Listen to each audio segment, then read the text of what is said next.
a collective security alliance. You, as our country's chief architect of our foreign policy, are you going to make the Philippines as a member of the Quad? Why and why not?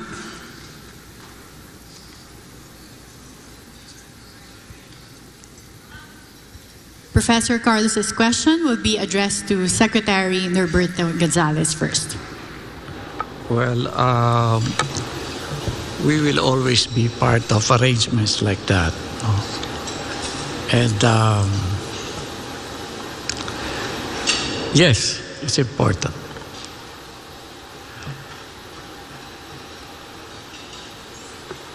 Dapat lagi kasi may mga kasama tayo kung may mga hiharap tayo mga problema sa mundo. Kaya kailangan, kung may mga arrangements na ganyan, dapat pinapasok natin.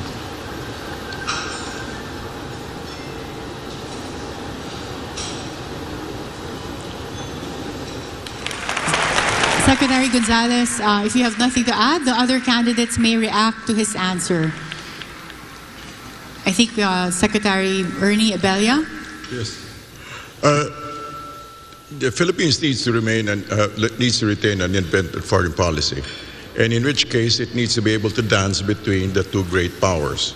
As we can maintain relationships with them, but not to join, however, because we need to be able to maintain that specific independent stance.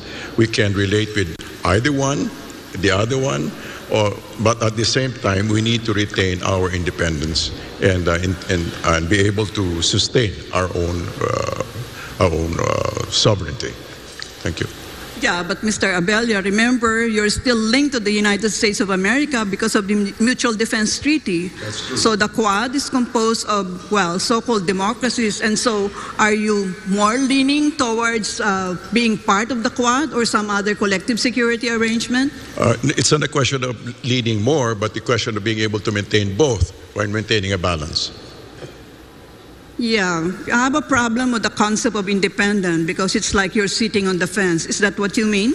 No, I mean to say that we need to be able to make our own stands and be able to make our own decisions without undue influence from anybody.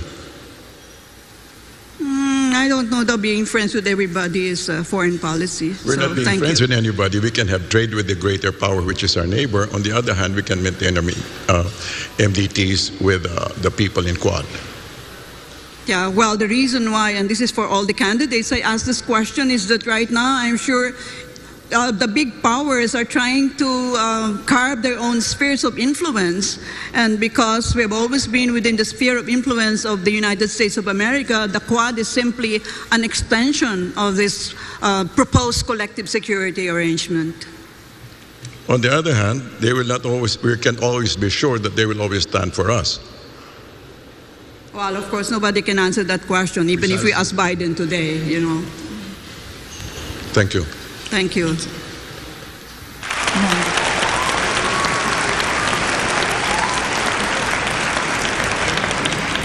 Senator Marcos? Yes, I think any of these agreements we should, of course, encourage as long as it is very clear to us what is the advantage to the Philippines. What the professor just mentioned was she spoke about the great powers trying to carve out spheres of influence. I reject that model that I believe no longer applies in the geopolitics of the modern world. The old Cold War thinking.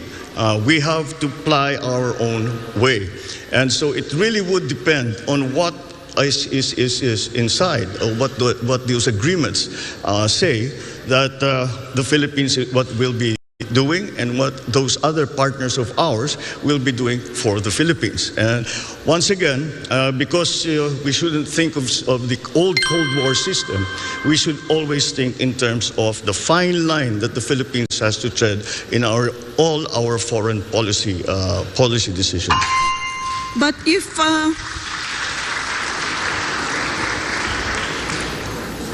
Mr. Marcos, if you reject the concept of spheres of influence, does that mean you're going to scuttle the Mutual Defense Treaty when you become President of the Republic? By no means.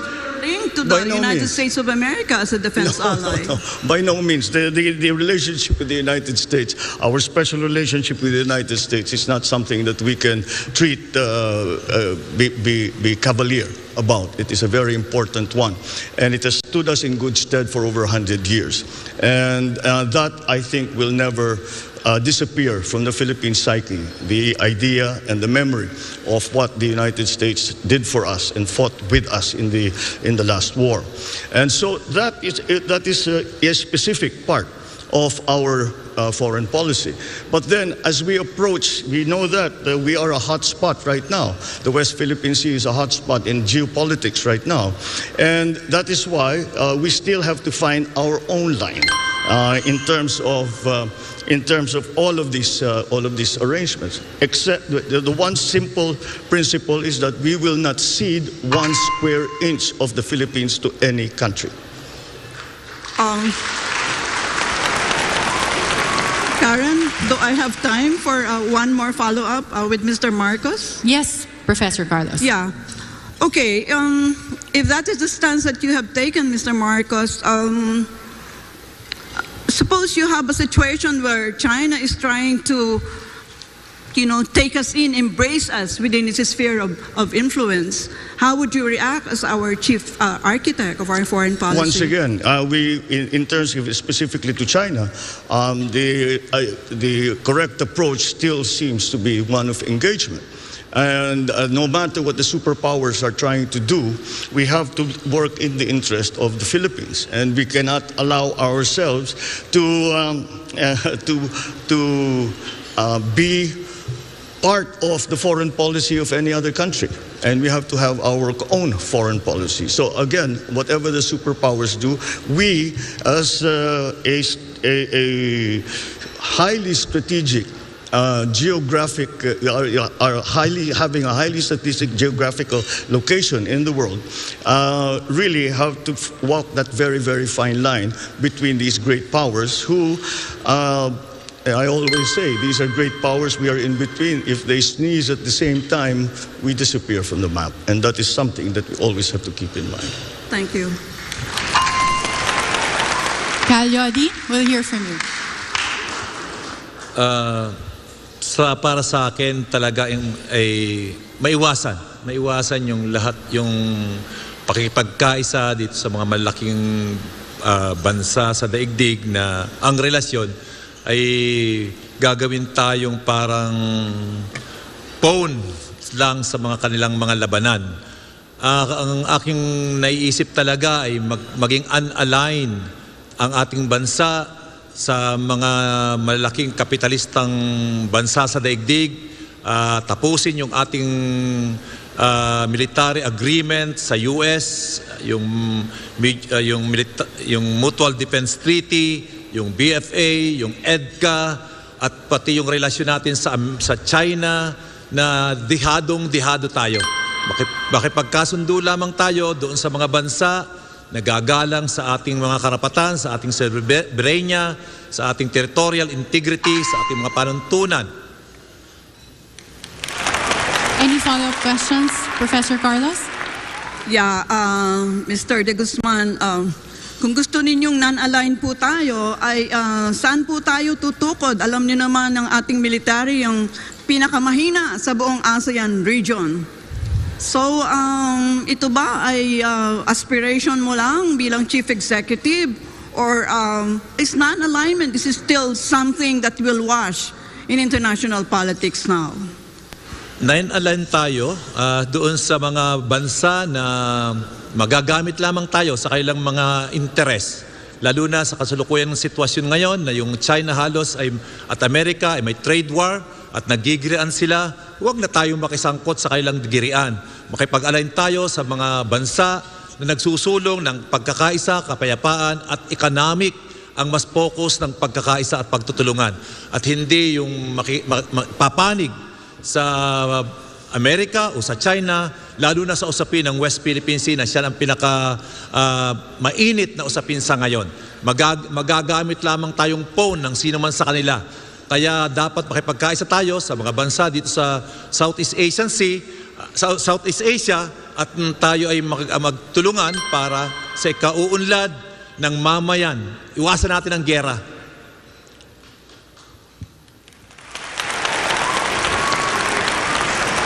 Is there any rebuttal from our candidates? I can see Professor Carlos wanting to be part of the debate. I'm sorry. I hope I'm not dominating the questions, Karen. No, you it's just okay. strike me down, if I need to shut out. Yeah. Yes, we've budgeted the time. If there are no reactions from the candidates to each other's answers, we are allotting the additional time to follow-up questions from our Can panelists. I just do one follow-up with Mr. De Guzman? Of course. Okay. Well, I'm interested in the concept of non-alignment because, I don't know that it's like once upon a time we talked about that. So, sino hong mga bansa kaya ang ating, anong pangalan nila? Ang ating sasamahan? Dahil sinabi ninyo ay sasama tayo sa mga non-aligned countries because most countries have cast their lots with either the United States of America, with Russia, or with PROC. So saan tayo? Diyan lang ba tayo nakaupo sa bakod?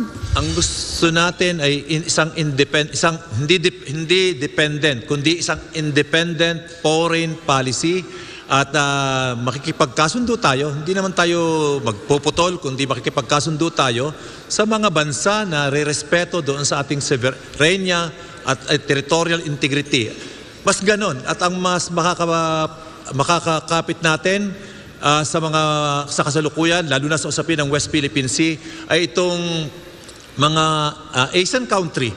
At yan ang ating makakakampi sa kasalukuyan. At hindi, ayaw ko talaga na pumanig sino sa kanila, sa Russia, sa China, na nagsusulong lang naman ng kanilang personal na interes at hindi sa interes ng kapayapaan at kaunlaran ng buong daigdig. Salamat po. Thank you, gentlemen. If there are no rebuttals for this issue, we can proceed with the next panelist's question. So, no more rebuttals? Okay. Our next question will be coming from Attorney Rolex Suplico. Attorney, your question, please. Madamong salamat, Karen. Mayong gabi sa tanan. Issue po ng kahit kaninong administrasyon, ang korupsyon, na tinatansyang may epekto sa mahigit kumulang 20% ng budget ng pamahalaan kada taon. Ngayong magkakaroon ng bagong Pangulo, kailangan muling iakyat sa talakayan ang pagnanais na matigil ang pangungurakot, sapagkat ang isang malinis na gobyerno ay nagsisimula sa isang tapat at marangal na Pangulo. Kung kayo po ay magiging Pangulo, una, kusa mo bang ilalabas o hindi sa publiko ang iyong SALN or Statement of Assets, Liabilities and Net Worth? At pangalawa, kusa ka bang magsasagawa ng waiver sa mga provision ng RA 1405 na nagbabawal sa pagpaalam sa publiko ng laman ng inyong mga bank accounts? This question will be first answered by Senator Bongbong Marcos. Well, sa issue ng pagbigay o ng salin, ay para sa akin, hindi problema yon. At kaya hindi lang ako nagsusulat ng salin for the last 6 years. Pero kung ako'y maging mapalad sa darating na halalan, ay natural, ay kailangan gagawa ng salin at ito ibibigay ko sa publiko paghihingiin sa akin. Ngayon, sa aking palagay, yan ang desisyon ko bilang isang individual.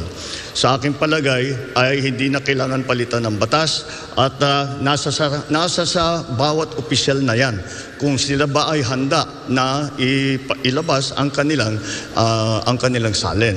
At siyempre dadagdag ko kung may kaso na may court order na sasabihin ilabas ang salin, ay kailangan talagang ibigay. Pag na-mandate ng isang korte, maliwanag na talagang ibigay at ipalaman. Sa sarili ko lamang, para maging maliwanag, kapag ako ay susulat muli ng salin, ito ay gagawin kong public information. Thank you, Senator Marcos. If there are no other reactions from any of the candidates to Senator Marcos's answer, we will proceed with Secretary Ernie Abella for the same question. Yeah, Yes. wala pong problema sa akin yun. We just, I'd comply. There's no question about it. think short and sweet, Attorney Rolex. Thank you. And I assume no reaction from the candidates. Okay, we'll have Calyodi for the same question. Dapat lang na ilabas, no? Dapat lang ilabas. Ito, walang problema sa akin na ilabas yung SALN at igawing publiko. Great, another straight to the point answer. And of course, Secretary Norberto Gonzales. Okay lang. Okay lang na ilabas yan. Pero, alam mo, siguro medyo dagdagan pa natin ng konti. Kasi meron akong nalalaman sa ibang bansa, hindi lang SALN ng mga public officials ang ipinopubliko. Public na ipinapublish ang lahat ng income tax returns ng buong sambayanan. Maganda siguro ganoon para pantay. So Karen, follow-up question. Of course. Papayag ka bang i-require ang inyong immediate family, asawa at mga anak na ilabas na magperma ng waiver sa provisions ng RA 1405? Of course, buong Pilipinas nga gusto kong gumawa niyan eh. Dapat open tayo kung ano ang hinahawakan natin para na sa ganun walang duda. At mas mabilis ang pagkolekta ng taxes. Na tama. I think we have reactions from Secretary Marcos, Senator Marcos. Sa aking palagay, kung sino ang nasa batas na sinasabing kailangan sumulat ng SALN, ay kung nasa sa kanya, kung sila ay maglalabas. Ngayon, ang pamilya ko naman ay siguro hindi dahil pamilya ko kailangan magsulat ng SALN at kailangan ilabas. Kaya siguro yung aking sinasabi ay lahat na kung may pamilya man ako na nakaupo na sumusulat ng SALN, ay sa palagay ko handa rin sila na ilabas lahat yan. I also saw Secretary Abella reacting earlier. Sir, yes. No, basically, kung sino yung, kung kailangan, like everybody said, kung sino yung kailangan maglabas, ilalabas, wala naman kagipitan doon. Thank you to our candidates. If there are no more reactions, are there any follow-up questions? Attorney Rolex? No more, Karen. Thank you very much. Thank you. Thank you so much to UP Professor Carita Carlos and Attorney Rolex Suplico. And we've heard from our candidates. SMNI Presidential Debate 2022 will be back.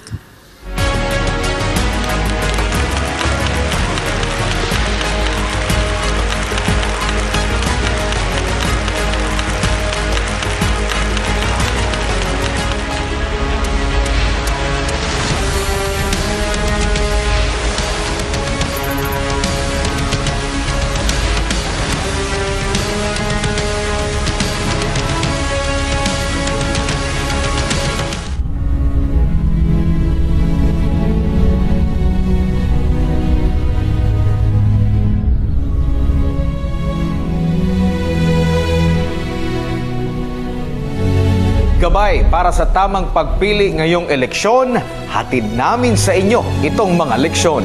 Sino ang dapat na magpatuloy sa pagbabagong nasimulan? Sino ang dapat na mailukno sa kapangyarihan?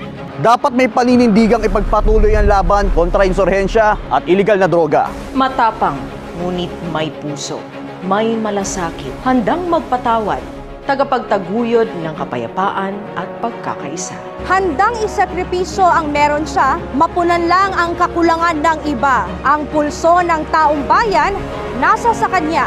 Mautak, madiskarte at alam ang saklaw ng batas. May konkretong solusyon sa bawat problema, lalo na sa gitna ng krisis at pandemya. Kilalanin mo ang iyong iboboto. Aralin ang plataforma. Paano ito isa sa katuparan at patatagalin? Suriin ang track record. Sawa na tayo sa puro forma at salita. Ang kailangan natin ang magpapatuloy sa pagbabagong natatamasa ng sambayan ng Pilipino. May malakas na paninindigan sa tama, hindi magtataksil sa bayan at hindi tayo ipagpapalit sa kahit anuman. Matapat at hindi magnanakaw, hindi sarili, kundi ang interes ng bayan ang inuuna. May political will, totoo ang serbisyo at handang ibigay ang lahat. Matugunan lamang ang mga isyu na kinakaharap at kakaharapin pa ng bansa. Bilang botante, nasa atin ang responsibilidad na ihalal ang nararapat. Isa itong desisyon para sa nakararami kung kaya't pag-isipang mabuti. Huwag magpadala sa kasikatan at sabi-sabi.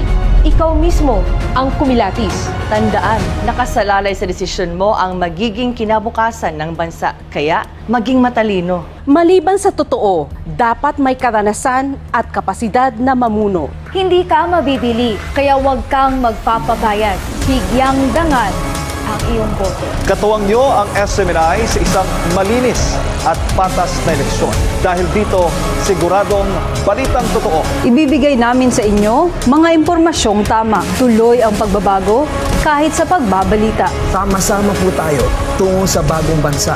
Piliin ang magpapatuloy sa mga programang nasimulan ng administrasyon. Ituloy. Ituloy. Ituloy. Ituloy. Ituloy. Ituloy. Ituloy. Ituloy. Ituloy. Ituloy. Ituloy. Ituloy ang pagbabago.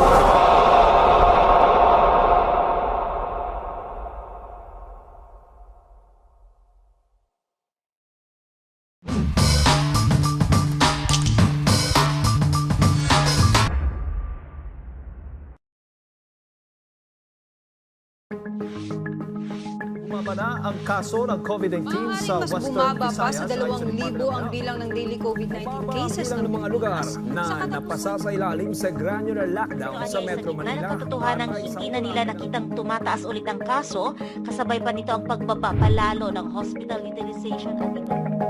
Tila magandang balita na sana ang dala ng halos sunod-sunod na pagbaba ng kaso ng COVID-19 sa bansa. Ngunit nito lamang Disyembre nang makapasok ang Omicron variant sa Pilipinas ay muling nagsimulang lumobo ang bilang ng kaso ng COVID-19 sa bansa.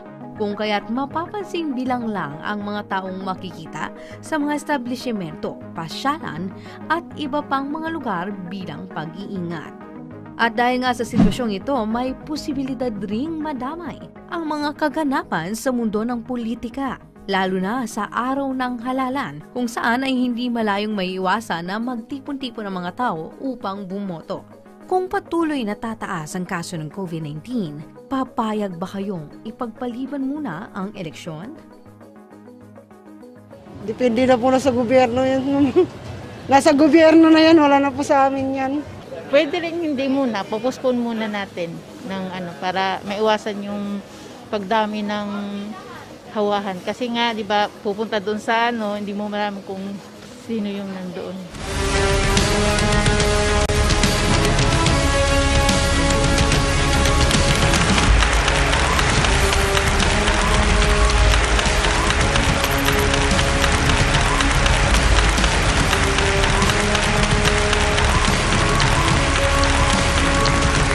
Nagbabalik po ang SMNI Presidential Debate 2022. At sa ating pagpapatuloy, ang magtatanong naman po ngayon ay ang Chairman and CEO of the Manila Times, Mr. Dante Clink Ang II. Mr. Ang, go ahead. Magandang gabi po sa inyong lahat. Professor Carlos started us off with a foreign policy question, and I'd like to ask something similar where it converges with gut issues. The public discourse on the West Philippine Sea often glosses over the interests of the smallest stakeholders. It was refreshing to hear several candidates for president mention the need to allow Filipinos to fish in the disputed areas, but we have not heard specifics. The concern for our fisherfolk seems to be growing on a larger audience, particularly the young voters, as evidenced by the release just days ago of a music video featuring the rock band Sponge Cola and singer Karil. If elected president, how will you look after the interests of small fishermen who are occasionally harassed by foreign vessels and often crowded out in the controversial area by fishing boats from countries with competing territorial claims like Vietnam, Taiwan, and of course, China? The first candidate to answer this question is Secretary Ernie Abella. All right. The fisher folk would come under the agri-powerhouse. And in the same way that we have promised that we seek to provide as much support as we can, we'd also like to do the same thing for fisher folks. One of the things that has been proposed is that they be accompanied by our for CGs, white ships. that sort of thing. But on the other hand, first and foremost, maybe what we'd like to do is we're planning to set up a board of agricultural investment who could probably bridge conversation with this competing interests with Vietnam, let's say, or China, so that we can come to some sort of an agreement. We can have a conversation and allow them to be able to fish peaceably. We'd like to begin first by bridging those gaps between countries and not just allow tensions to fester on the sea, on the waters, so to speak. So we'd like to be able to first reach out economically, reach out diplomatically, and work out some sort of a system, some sort of a code of conduct to be able to handle that. Thank you. Thank you, Secretary Abella. Same question to Calio de Guzman. Malaking problema talaga yung ginagawa ng China dito sa ating mga mangingisda, no? At ang kailangan talaga natin ay hindi naman natin kayang labanan, girahin yung China dahil sa klase ng inabot ng ating military capacity. Tingin ko dapat gamitin natin yung panalo natin sa International Tribunal at kakampihin natin yung mga iba pang mga hinaharas ng China dito sa Southeast Asia para itulak yung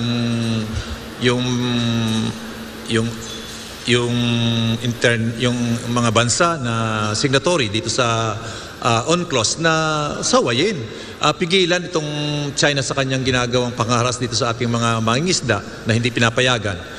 At gamitin natin, siguro economic diplomacy gamitin natin para i-pressure yung China na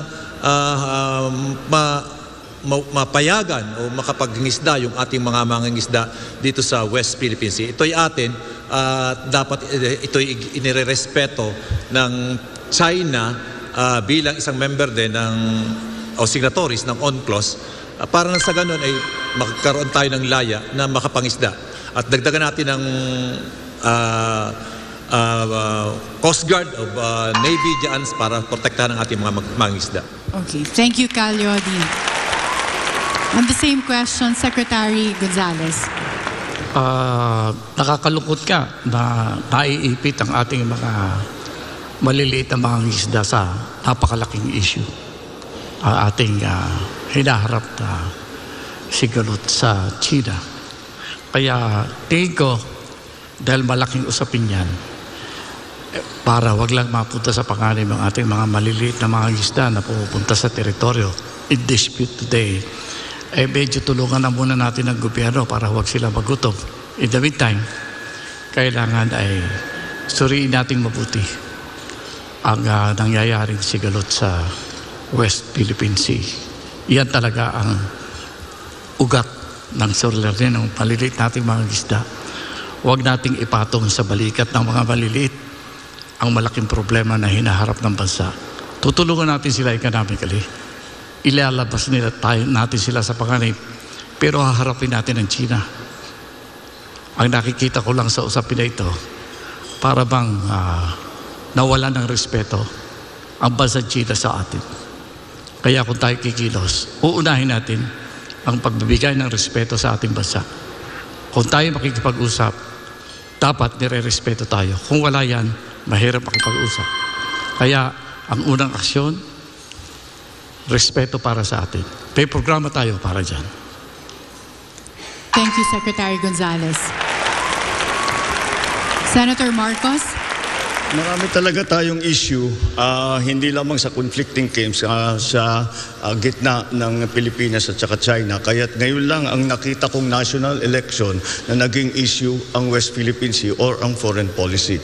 At sa palagay ko, sa dami ng ating kailangan ayusin, sa ating pagsasama, sa pagkaalyansa natin sa China, ay unahin natin ito. Ito ang pinakauna na dapat natin simulaan, na makabalik ang mga mangingisda doon sa kanilang palaisdaan na matagal na ginagamit, na daan-daang taon na. siguro naman may papaliwanag natin sa China na ang mga bangka ay hindi naman military threat yan sa kanila. Bakit sila maglalagay ng warship doon? Ngunit kailangan natin mag-responde. Kung maulit yung nangyari noon, tayo magpadala naman tayo ng Navy o kahit na Coast Guard para merong military presence, meron tayong presence of the state na nandoon, na nasa lugar na yun. Pangalawa, puntahan natin ang ASEAN at magpatulong tayo sa ASEAN. Dahil ang ASEAN ay meron din binubuo na code of conduct para sa ASEAN at saka sa China, at sana maipasa na yan. Punta pati tayo sa UN. At magpadala tayo ng delegation sa Beijing para kausapin ang Presidente Xi at sasabihin paano ba natin ayusin ito at paano ba natin gagawin para hindi na maulit itong nangyari sa nakaraan. Thank you, Senator Marcos. Mr. Ang, any follow-up questions? Yes, the question is what specific policies you will adopt. You know, and Senator Marcos, you mentioned in the interview you had with DZRH and the Manila Times earlier that you wanted to use diplomacy over military solutions. I mean, are you changing that policy now? No. And in that same interview, Cagliodi was saying that he wanted to make the West Philippine Sea a zone of peace. And now he's talking about possibly escalating the situation in that area. It's undeniably that we have to deal with China. The question is, as president, how will you do it? No, the reason I spoke about putting a military presence there is so that the government, the Republic of the Philippines, has a presence there to show to China that we are defending what we consider our territorial waters.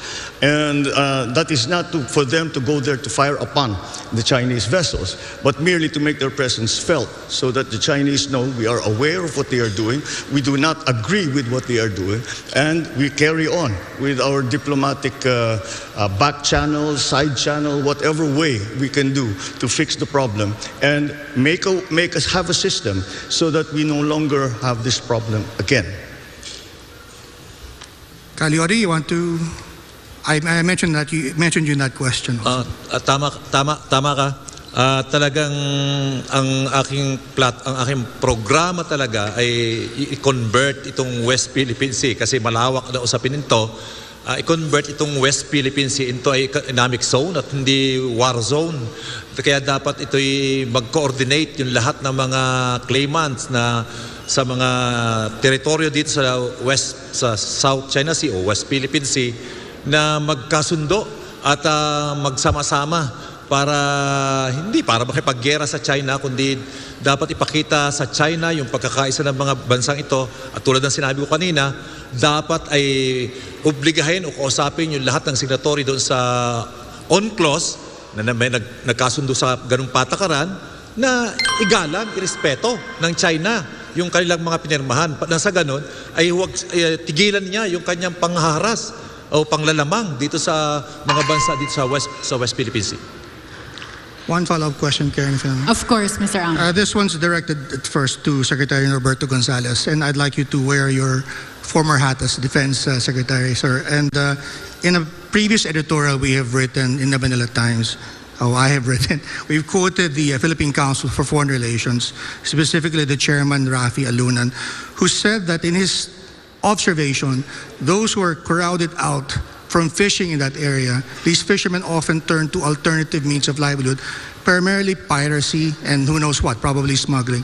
Do you have similar observations, and what policy prescriptions would you have to address that specific issue? I think first thing, we have to make clear to China that we cannot be pulled into an argument that is superficial to the real question in the area. They're trying to provide us with an emotional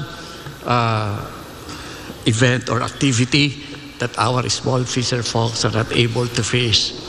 Do you know what China is doing behind this?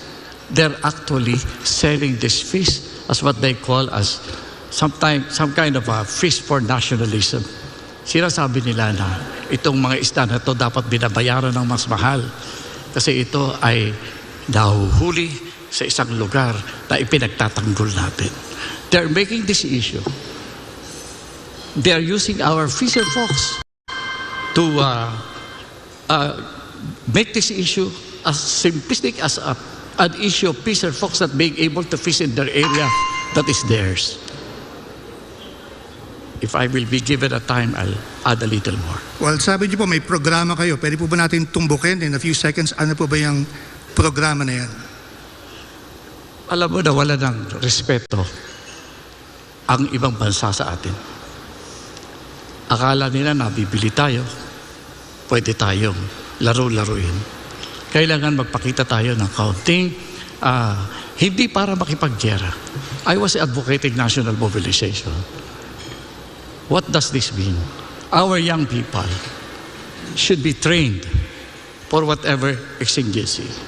There are signs that China might tempt us. Kasi alam natin ang China ayaw ng gera. Pero pagka territory ang question, nakikipaggera sila. Tinatanggap natin, mahal ng China ang kanilang bansa. Handa silang makipaggera kung kinakailangan para sa teritoryo. Dapat nating ipakita bilang bansa na kaya nating gawin yan. Mahal natin ang ating bayan. Handa rin tayong tumindig.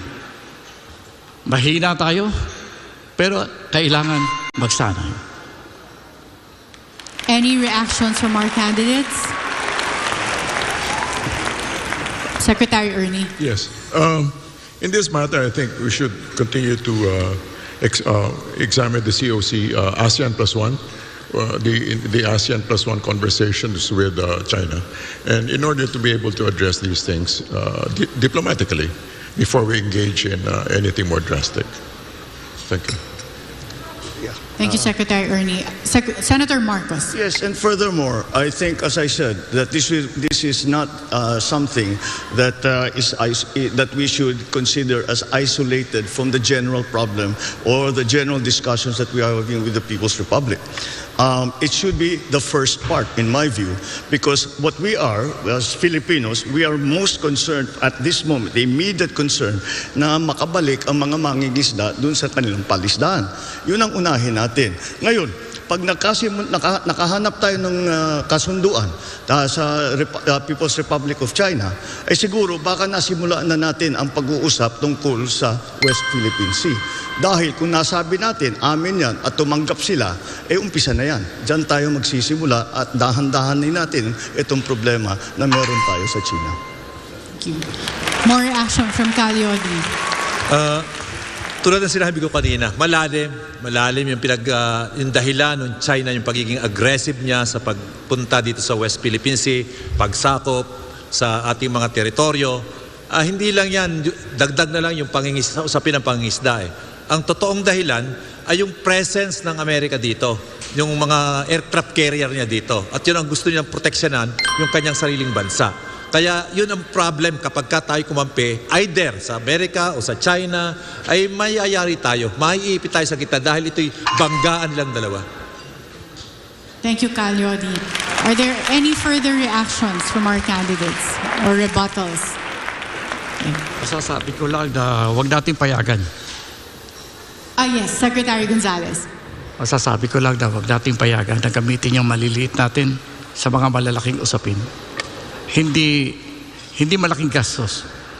At masasabi ko, matutuwa ang ating mga maliliit ang mga isda na pumupunta doon kung bibigyan sila natin ng ibang opportunities economically. At pwedeng paliwanagan ng ating mga isda na ito usapin ng bayan natin. Kaya huwag muna kayong mag-isda dyan. Huwag kayong paggamit. Kasi ginagamit ang issue nito para takpan ang tunay na malaking issue sa West Philippine Sea. We have a follow-up question from Professor Clarita Carlos. Yes, there is no doubt that what is being fought over here is fish, isda. No? And so there is also no doubt that the food security of China cannot be at the expense of the food insecurity of the rest of us. Now, let's move away from the pseudo-militaristic perspectives that some of you have noted earlier. And how about thinking about a regional fishing agreement, which is along the lines that Mr. Abella talked about a while back? The reason why I talked about that is, well, there's a personal reason because I'm writing a book on regional fishing agreement. And since any one of you will become the President of the Republic of the Philippines, I was wondering if it is worth writing that book on a regional fishing agreement. Why not? Who wants to take on that question and statement if first? I may, Senator Marcos. I beg to differ that this is about fish.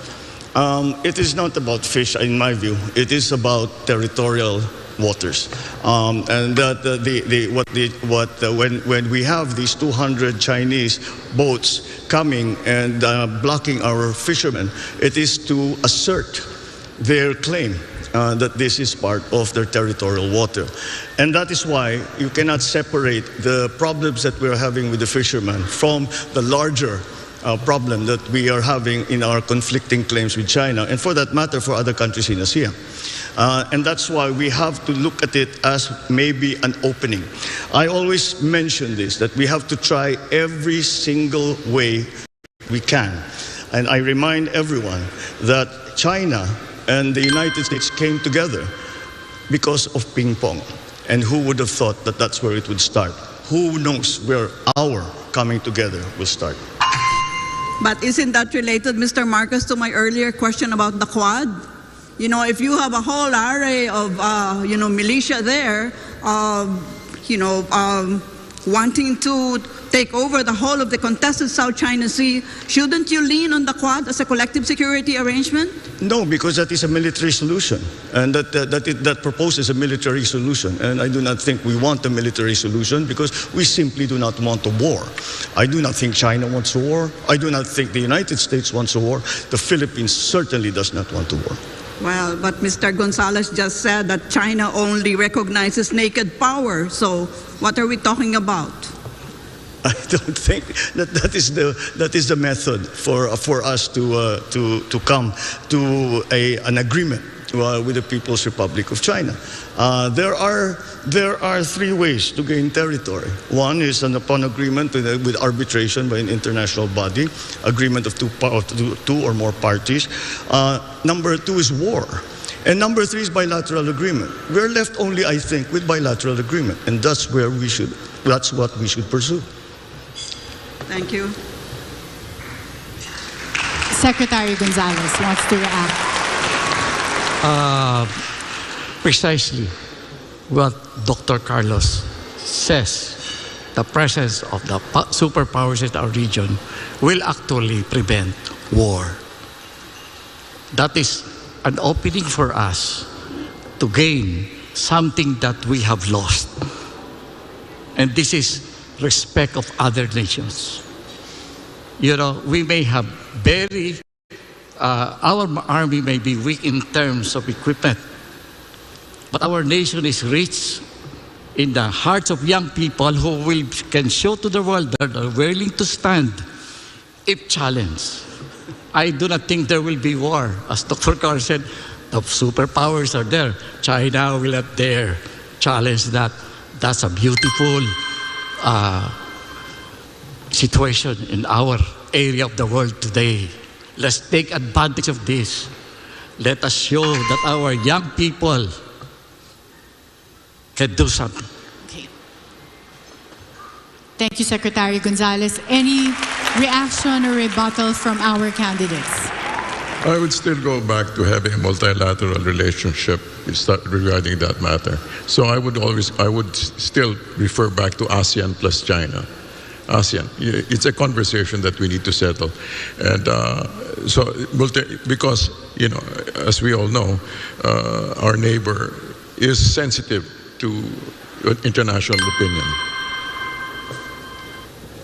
Any reactions? Secretary Gonzales again? I agree with ASEAN. ASEAN plus one, yeah. ASEAN plus one? Yeah. Maybe if it's ASEAN plus one, we have to make it ASEAN 1, 2, 3, 4. Yeah, we cannot just limit it to ASEAN plus one if we want a dialogue. Isda muna. Yeah. So, ASEAN, yes, because we belong to ASEAN.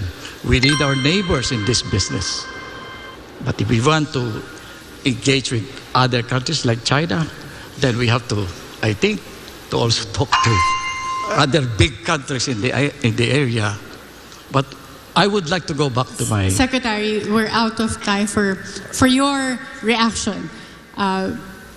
Yes. Senator Marcos, I think please. I cannot see though what in this formulation, but how we are going to tell our fishermen, wag muna kayong mangisda dyan. Anong hanap buhay nila? Anong kakainin nila? Kailangan natin ayusin yung problemang yan in whatever way we can. Kaya kailangan isama natin, gawing bahagi ng malaking usapan sa China, yung unahin na nga natin, yung naging lagay ng ating mga mangingisda. Doon natin simulan. Hindi, malay natin, pag nasimulan natin dyan, ay lalawak ang usapan natin at kaganda. Thank you. But wouldn't a legal framework called the Regional Fishing Agreement be a solution to that? Because right now what China is doing is unilaterally declaring a fishing holiday. You know, like, wow, bawal mangisda ngayon ha? Sa susunod na buwan ka mangisda ha? So, you know, she's setting all the rules for this contested South China Sea. So, if you were the chief architect of our foreign policy, wouldn't you want a regional fishing agreement where every country washed by the East China and the contested South China Sea are participants or members? And if I may add, and this is not to rain on the parade of Mr. Abella and Mr. Gonzales, I don't think we should lean on ASEAN. You know, the countries which are fed by the Mekong River, I'm sure they will cotton on to China because the Mekong rises from China. Big mo sabihin, wala kang tubig sa agriculture mo sa iyong tao, and we're talking about Cambodia, Laos, Vietnam, Thailand, Myanmar. Diba? So, yeah, to repeat, I'm not raining on your parade, but I doubt very much that we should lead on ASEAN.